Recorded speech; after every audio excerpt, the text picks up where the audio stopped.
नमस्कार मित्रों। आज हम लोग भारतीय राष्ट्रीय आंदोलन के एक महत्वपूर्ण टॉपिक लखनऊ पैक्ट, जिसे लखनऊ समझौता भी कहा जाता है, उस पर हम लोग चर्चा करेंगे। परीक्षा के दृष्टिकोण से भी यह काफ़ी महत्वपूर्ण टॉपिक है, जिसको हम लोग बेहतर तरीके से समझने का प्रयास करेंगे। आप जानते हैं कि 1916 में कांग्रेस का अधिवेशन लखनऊ में हुआ था। यह अधिवेशन इतिहास के दृष्टिकोण से कई मायनों में महत्वपूर्ण है। दो बिंदुओं पर हम लोग चर्चा करेंगे।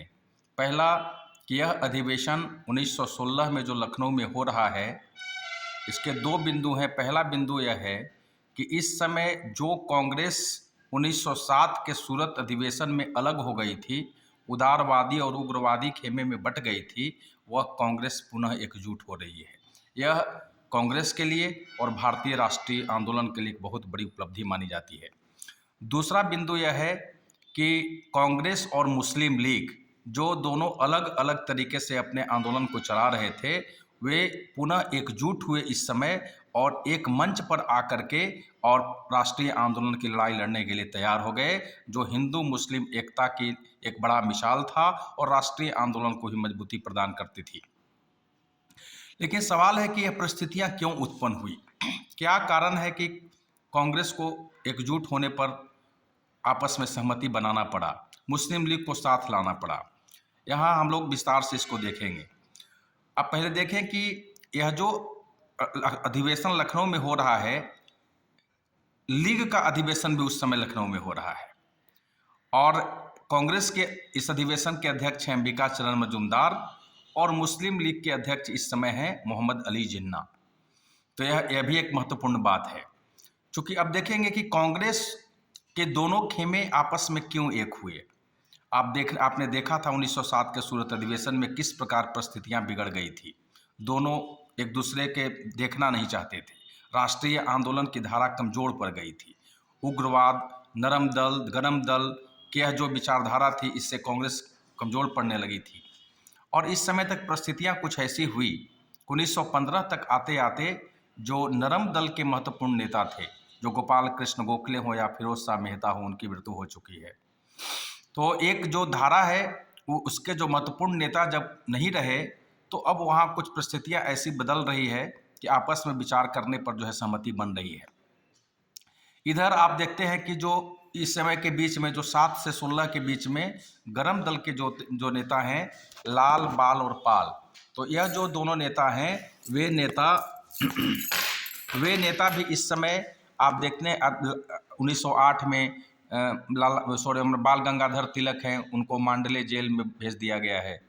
वो उसके बाद 1908 में बिपिन चंद्र पाल जो एक महत्वपूर्ण थे, उन्होंने राजनीति से संन्यास ले लिया है। लाला लाजपत राय की बात अगर हो तो वे भी उस समय अस्थायी रूप से अमेरिका चले गए हैं, बाद में वो पुनः लौटते हैं। तो यह जो ऐसी परिस्थितियां थी, जो दोनों को एकजुट करने पर जो है यह दिशा निर्देश दे रही थी। अब दोनों में एकजुट हुए और इसी बीच में एक आपने सुना है एनी बेसेंट का नाम। 1914 में तिलक भी छूट कर आए थे और एनी बेसेंट और तिलक के प्रयास से कांग्रेस को एकजुट करने पर विचार संभव हुआ। एनी बेसेंट ने काफ़ी अथक प्रयास किया कि गरम दल वाले को नरम दल में शामिल किया जाए और कांग्रेस को पुनः एकजुट किया जाए। और इस समय इसीलिए उस समय सरोजनी नायडू ने मोहम्मद अली जिन्ना को हिंदू मुस्लिम एकता का अग्रदूत कहा था।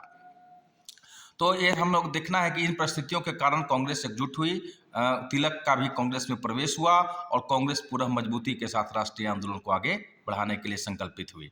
दूसरा, हम अगर इधर मुस्लिम लीग की बात देखें तो मुस्लिम लीग, इससे पहले आपने देखा है 1909 में मार्ले मिंटो सुधार आया था और इस मार्ले मिंटो सुधार में मुस्लिमों को पृथक निर्वाचन की व्यवस्था की गई थी, जिसे कांग्रेस अस्वीकार नहीं किया था।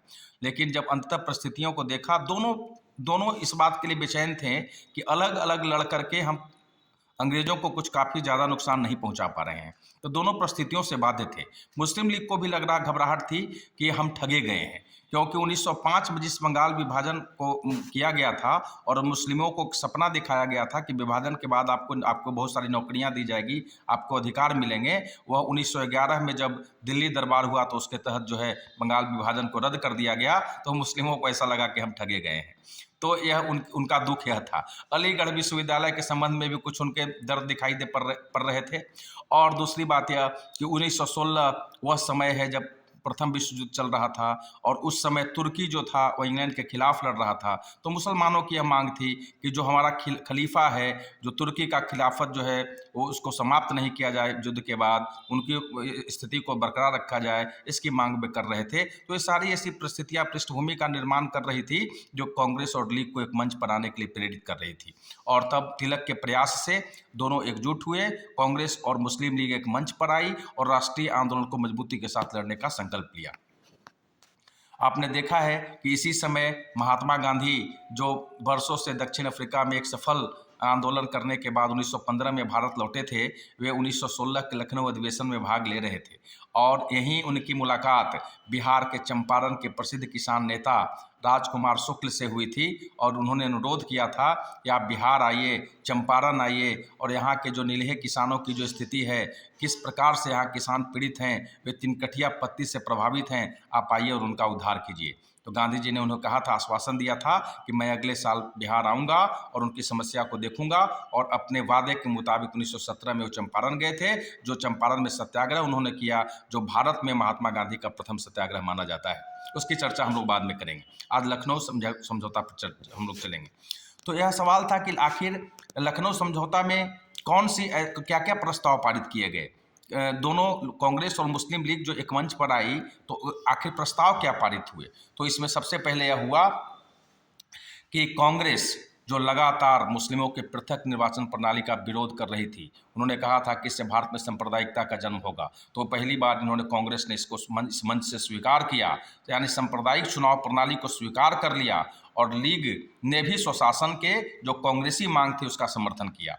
दूसरा यह हुआ कि विभिन्न प्रांतीय व्यवस्थापिका सभा है, उसमें निर्वाचित भारतीय सदस्यों की संख्या का निश्चित भाग मुसलमानों के लिए आरक्षित किया जाए और केंद्रीय लेजिस्लेटिव जो काउंसिल है उसमें निर्वाचित सदस्यों का लगभग 1/3 भाग मुसलमानों के लिए सुरक्षित कर दिया जाए। तीसरा हुआ कि जो मुस्लिम लीग के लिए जो बहुत सारे ऐसे राज्य थे, क्षेत्र थे, जैसे पंजाब में 50%, बंगाल में 40%, बम्बई में 33%, संयुक्त प्रांत में 30%, बिहार में 25%, ऐसे उनके लिए स्थान सुरक्षित कर दिए गए। और यह भी कहा गया कि यदि किसी सभा में एक संप्रदाय के 3/4 सदस्य प्रस्ताव का विरोध करे तो वह प्रस्ताव पारित नहीं होना चाहिए। यानी देखिए यहाँ कितना तवज्जो दिया जा रहा है मुसलमानों को आपस में जोड़ने के लिए। यह मांग भी की गई लखनऊ प्रस्ताव में कि भारत सचिव जो होता था उस समय, उसकी जो इंडिया काउंसिल थी उसको समाप्त करने का प्रस्ताव पारित हुआ तथा यह भी कहा गया इंग्लैंड सरकार भारत सरकार पर केवल सैनिक और विदेशी मामलों पर ही नियंत्रण रखे। कांग्रेस ने कहा ने मुस्लिम लीग को एकमात्र प्रतिनिधि संस्था के रूप में स्वीकार कर लिया और अपने को हिंदू का प्रतिनिधि मान लिया। एक बहुत बड़ा जो है यह काला अध्याय था राष्ट्रीय आंदोलन में। मुसलमानों को सांप्रदायिक निर्वाचन को प्रणाली को कांग्रेस ने इसलिए स्वीकार किया था कि अल्पसंख्यक यह न समझे कि बहुसंख्यक उन पर प्रभुत्व स्थापित करना चाहते हैं, जैसा कि अंग्रेज इसको प्रचारित कर रहे थे। लेकिन इसको स्वीकार कर लेने से बहुत गहरा धक्का लगा। यहीं से द्विराष्ट्र सिद्धांत को जन्म मिला और भविष्य में चलकर पाकिस्तान का निर्माण हुआ। इसी पर डॉक्टर आर सी मजूमदार ने कहा था कि कांग्रेस द्वारा 1916 में जो कुछ किया गया उसी के आधार पर 30 वर्षों के बाद पाकिस्तान का निर्माण हुआ। इस सम्मेलन में कांग्रेस को तो यह मिला कि कांग्रेस एकजुट हो गई, नरम दल और गरम दल एकजुट हो गए, मुस्लिम लीग को उनका साथ मिला, परंतु भारत ने अपनी एकता और अखंडता को खोना प्रारंभ कर दिया। कांग्रेस और मुस्लिम लीग का यह लखनऊ पैक्ट 1922 तक तो चलता रहा, परंतु चौरी चौरा घटना के बाद महात्मा गांधी द्वारा असहयोग आंदोलन को स्थगित करने के बाद लीग ने लखनऊ समझौते को तोड़ दिया और अलग आंदोलन की राह पकड़ ली। तो लखनऊ समझौता कई दृष्टिकोण से महत्वपूर्ण तो था, लेकिन आने वाले राष्ट्रीय आंदोलन को कमजोर करने का भी एक प्रयास था कि अगर किसी को आप एक बार अधिकार दे देते हैं तो अधिकार को कटौती करना या छीनना बहुत मुश्किल हो जाता है।